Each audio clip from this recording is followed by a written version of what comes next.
This thing's gonna break the mic. I'm gonna shoot it. Let's just see what happens. Hey, how does NASA organize their parties? They plan it. Huh?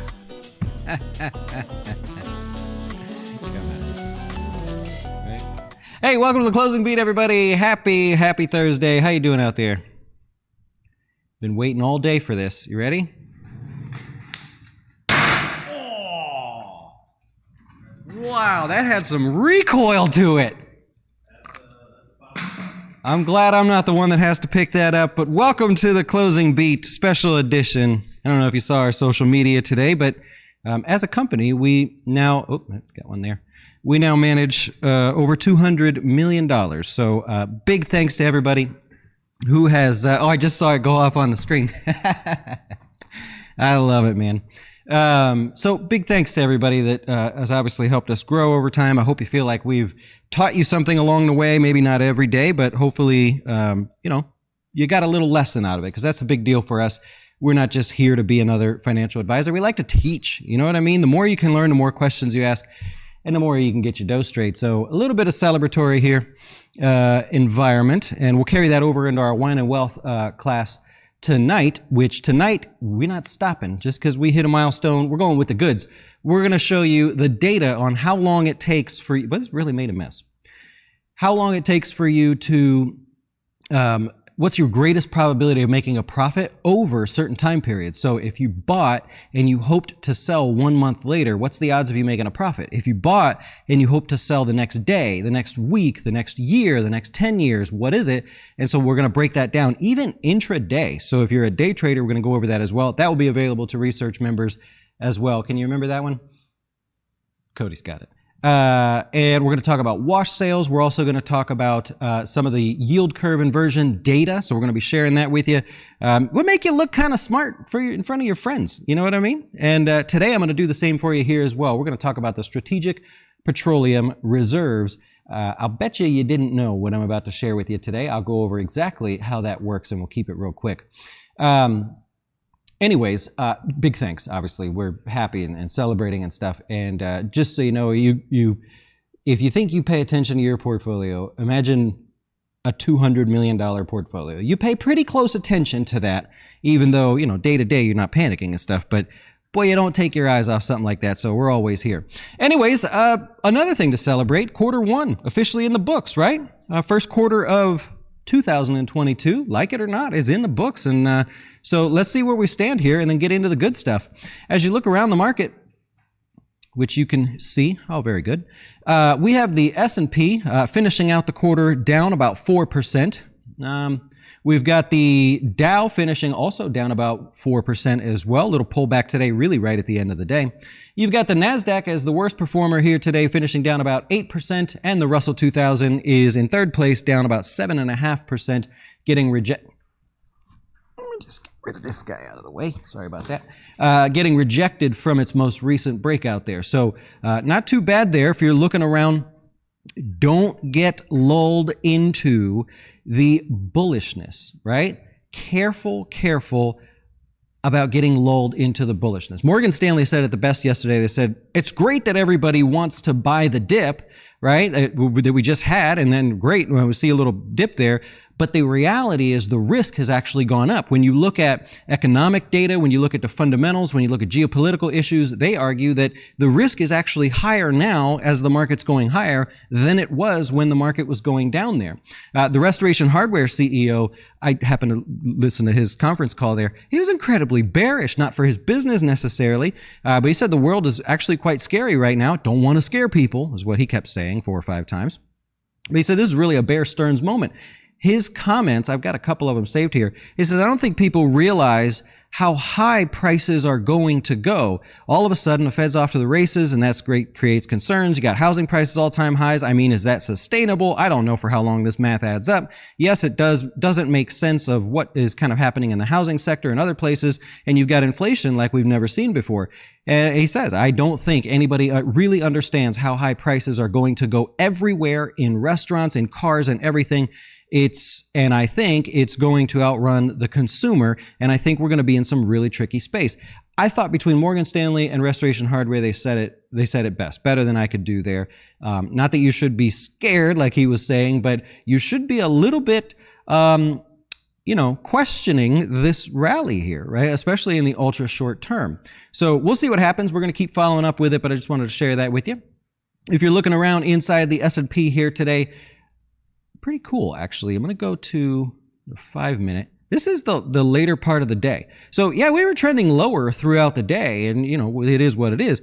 But then when you get into 2, 3 o'clock and into the end of the day, look at that quick sell-off.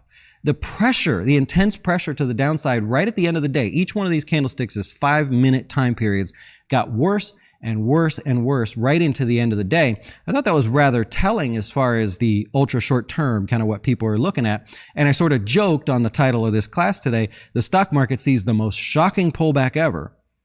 But that was a joke, right? Because is anybody shocked that after having one of the biggest and shortest moves that the market's ever had in a small time period there, it fell a little, right? So you're not worried about that. It's not even that big of a deal just yet. We'll see what happens going forward. Inside the S&P, like I said a second ago, you had a recipe for a pullback because all the big guys, the ones that control the stock market, the ones that have the biggest say in the stock market, Microsoft and Apple, all lower on the day. Alphabet, stick with your FANGs, your FANG Plus, everything that people like to look at there. Amazon finally pulling back a little bit, and I would say Tesla finally pulling back a little bit as well. You got Disney falling over almost 3% there. And go over from there to the banks, right? JP Morgan giving you a 3% pullback. Wells Fargo, 3% pullback. Bank of America, 4%. So the two areas, tech and financials, that move the markets on any given day, they look like what they say. They look like the southbound end of a north-facing mule. So, not going in the right direction is really essentially what that means there. And that's what you have. Now, I'm going to teach you something here real quick. Crude oil, if you noticed today, down 6% on the day after we got some clues overnight about the strategic petroleum reserves there. They wanted to release 1 million barrels a day for the next 6 months. A little quick math tells you that's 180 million barrels. Here's how this works. The strategic petroleum reserves is actually large areas of oil. There's just lots of them. They're all scattered. Just tons of different barrels of oil, but in a big containers, not necessarily in individual barrels. Now, the Strategic Petroleum Reserve is used for when there's outages, like Hurricane Katrina, right? It could be things like that when production is limited there, or natural disasters of any kind. That's what we use that for. The most common release, I'll call it a drawdown, right? But the most common drawdown, reason why we would get rid of some of our strategic petroleum, is what's called an exchange agreement. So an exchange agreement is where someone, a refiner, is actually able to go to the Strategic Petroleum Reserves and say, I would like to take 10 million barrels. I don't know, just pick a number, right? And they say, sure, you could take 10 million barrels from us, but you have to repay us with interest. And the interest is actually in the form of barrels of oil. So you borrow 10 million, you give us back 11 million, right? And that could be because a refiner has a specific demand they're trying to meet. It's more beneficial for them to pay a little bit of interest there. So that's how that works. Since my birth year, there has been 20 strategic petroleum releases, right, or drawdowns, and 12 of those were actually what's called exchange agreements, refiners coming to them and actually taking them. That's the most common, right? And so usually due to something that happened down here in the Gulf Coast, oil reserves having some issues because of production being limited for some reason or even taken offline. Next, you have emergency releases, and these are the other 8. This is 8 out of the 20. So this is where the government, they basically sell some of their reserves on the open market. They don't give it away. They sell it on the open market at whatever the price is for oil at the moment there. Hurricane Katrina was a great example there, right? We had major disruptions in oil. So they sold oil on the open market, not only to help with some of the reduced supply out there, but also to make a few bucks to help out and put some money towards the problem that was Hurricane Katrina. Then there's also a part of the emergency release that's just called Congress. I don't know that they have a name for it. It's where Congress can actually go say, we see the price of oil is kind of high. We'd like to sell some of these barrels of oil so that we can fund environmental issues, fund Ukraine, fund issues that maybe they need to focus on, don't have the money in the budget there. They simply sell oil to fund something. Those are the three different types of way they can do this. Now, in November of last year, they sold 18 million barrels. And they basically did this, it was already planned, but they just did it earlier than planned. And then they did 32 million barrels, I believe in March, right? Someone hold me to that. I believe it was in March there. And that was an exchange agreement. They didn't just go out and sell them on the open market. They sold them to refiners, and they said, tell you what, this time we're gonna sell you this oil, but there'll be no interest. You just repay us in the form of that oil, and that'll do for us. And no, March was $30 million in sales. Yeah. So March 2nd, actually, I think it was this year. They did 30 million in barrels, but they didn't say you can pay us back with interest, no, or without interest. They said, you're going to owe us money back. We're going to release this. If you buy it, you're going to owe us money back. Why'd they do this? Well, number one is to try to bring down the cost of oil. Number two is actually to raise money, right? Don't think about it. If you're selling oil, somebody's getting that money. Where does the money go? It's to fund future budget projects that they're working on. Now, all of that to say, does oil actually go down on strategic oil reserves? It actually does. Over the 1 month, it goes down an average of 4%, and over the like a 6-month time period, a 3-month time period, it goes down about 10%. So that's why you saw on TV today all of that, bringing this all to a head here, all of that, that's why you saw them say, we expect gas prices to go down 15 to 35 cents, because they know the stats on how releasing oil, selling it, not giving it away, actually brings down the price of oil. Rather cool there, huh? So there's a quick lesson on how strategic oil reserves actually work, the categories of them, and now you might sound cool in front of your friends. I don't know, maybe you don't, but now you've got it. You had no choice. You were here, you listened to it, and that's what we did. Anyways, let's move on today. We've got new highs and lows for the day. Here we go. There were actually 53 of them by the end of the day and 8 new lows. Iron Mountain peaked up, hit new highs. We're actually short this one in the office trades. I'll cover that in a second. And it peaked up to new highs and started looking like it was going to pull back. Outside of that, go to your utilities. WEC Energy hit new highs and started to pull back, but look at Southern.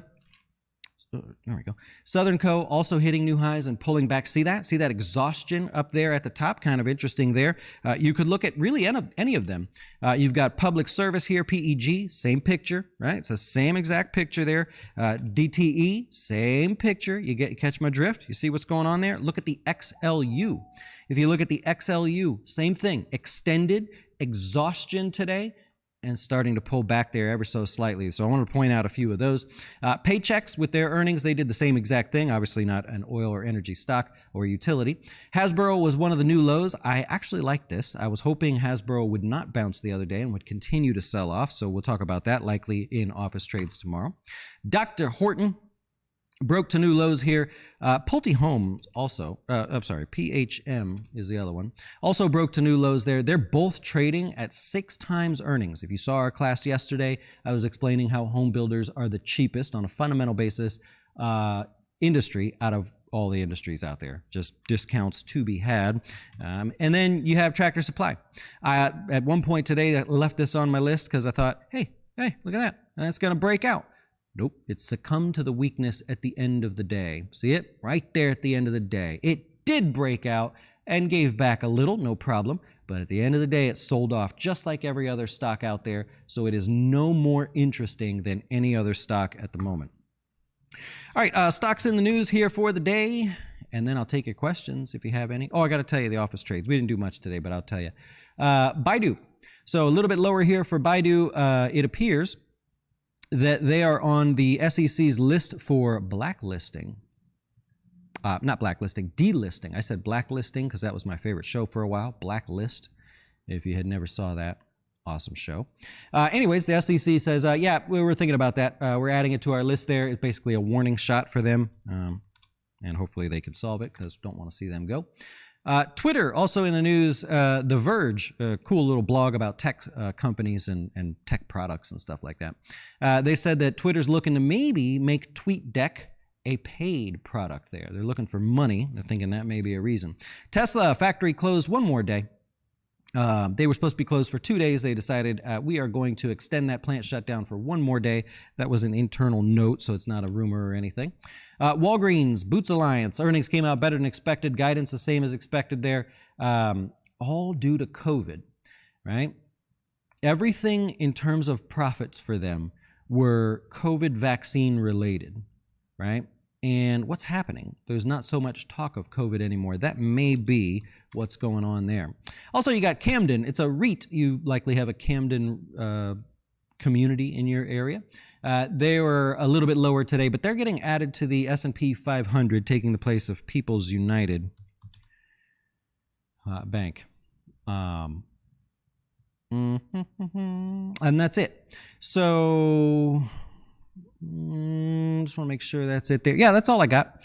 As far as the office trades go, today, just a couple things. We're a little busy today, having some fun here, but just a couple things. Utilities, right? I don't mention things and then just not do anything about it. So just so you guys know, and you can see it in office trades if you want to come and see exactly what we did. Shorted the XLU. That's already off to a good start. Mosaic went back to that one for another short. We had that one short the other day. And we closed out the TLT, which was a long play that we had. We had sold the 125 puts. We got about 41% of the total premium collected. Nice little profitable trade there and very quick. That was all we did today. If you're interested, jazzwealth.com/research. You could join our class tonight, actually, if you'd like. But every Monday, Wednesday, and Friday, and sometimes more, we do office trades where all of us just have ideas. We share them. We teach you why we're doing those ideas. And then you get to see whether we, in fact, do make a profit or do not. You can see the account balance. You can see the P&L. You can see every little single thing that we see on our screens. You can see. And I hope that by doing this, I obviously don't care if we have people that sign up for $13 a month. All proceeds go to help Drum Corps International. But my purpose is to get other people to actually show what you do. If you're a stock guru or you're a good investor, great, that's good. Share, show what you do. Let's see exactly what you do. There's no reason in this day and age to just try to hide stuff. So let's stop with the hiding of the stuff. And I'm just stalling for a minute to let the stream catch up. I will answer your questions if you have any, and we'll take it from there. Over here. There we go. Yeah, thanks. Thanks for all the nice words there on the bench or milestone hit here at Jazz Wealth. Do appreciate it. Giovanni's saying you want Alibaba and PayPal to go to 100 again. All right, because you want a little bit more of a pullback there. So the news today, as far as the Chinese stocks, was very helpful. Also, if you look overseas, last night, Chinese stocks were the weakest of all countries last night. So you expect maybe that to continue going into tomorrow, which would be tonight. And so, yeah, there's a good chance. I mean, an $8 move is exactly what happened today. So there's no reason it can't fall that much. And I'll cheer it lower for you. Yeah. Thank you, thank you. Is there ever a reason to roll your option to an earlier date? Not that I can think, not at least off the top of my head. I wouldn't do that because it would cost you money to do that. Every time. There's like no chance that it wouldn't cost you. Even if there was earnings in the front month and you were in the further month or somewhere out, it's very likely still going to cost you money to roll forward. No reason to do that. I've never done that anyways. So if there is a reason, I just don't know what it is. GameStop's I saw the stock split news on them. You know, kind of masters. These guys are pretty good at this, obviously. Keeping their name in the news, now knowing that there are meme stocks there. The stock was still down a little bit on the day. Time to buy the dip in Citigroup. I like some of these financials starting to sell off. Yeah, Citigroup is actually currently the weakest, the cheapest on a technical and fundamental basis there. So you're picking on the dog of the group as long as you're cool with that. Do you have any information of a similar huge rally and how much it retracted when it corrected? No, but you could use the research site to find it. You could say, how often has the S&P rallied 10% in 3 weeks or whatever it is, and see what happens. So it's very easy on our site to figure that out. Do you have a say on African stocks? Not usually. Some of the gold miners and oil drillers that are over there, we have to talk about them just because part of their business is over there. But in particular, no. I wouldn't say I am very well versed in that. Arturo, when are you going to start taking new clients? If not by the end of next week, then the week after. So that's good news. Thanks, Chris. Oh, thanks for the kind words there, everybody. Love it. Yeah, China is in varying degrees of lockdowns, just depending on where you look. That is correct. Yep. I'm glad to have you. Thanks for that, and the congratulations there. I love it. There's candy all over the floor. If you could see the floor over there from our piñata, we posted the video of us hitting the piñata. It is candy everywhere. So we're going to be sick for a while. I like it. I like it. I like it. Now, where do we stand here as far as the market going into tomorrow? Okay, you got a down move here today. You have no good reason at the moment. News can change, but you have no good reason for the market to reverse all of today. Oil would have to fall, I think, 10% or more overnight. You'd have to see great news coming out with the war and all this stuff. So there's a possibility. But if you had to bet, wouldn't you not bet on a slightly higher open and then kind of a choppy day tomorrow? I would love for it to disregard what I just said and fall, but that's kind of what you're probably looking at going into a Friday, right? It's a very, very tough time being on a Friday to say, yes, I'm going to take risk. This makes sense for me. I want to take risk on a Friday and just see what happens over the weekend. So I'll stay in that same position where I say, if you do not have to put money to work at the moment as an investor, hold tight, right? If you're not in any hurry, no reason with holding tight there. Yeah. If you need a house, is it a good time to buy with just 20% down? Well, if you need a house, right? I'm going by your words there. Then you obviously would have to do what you have to do. But having the 20% down is certainly helpful. Some areas, it seems like nobody cares whether you have 20% down. You just have to be the absolute highest price. Like here in Tampa, we're the third fastest growing metro area, I guess what you would say, in the United States. And, basically listing prices are just suggestions, right? There's just like a suggestion to know you're not getting it for any lower than this. You better be much higher. It's wild down here right now. Yep.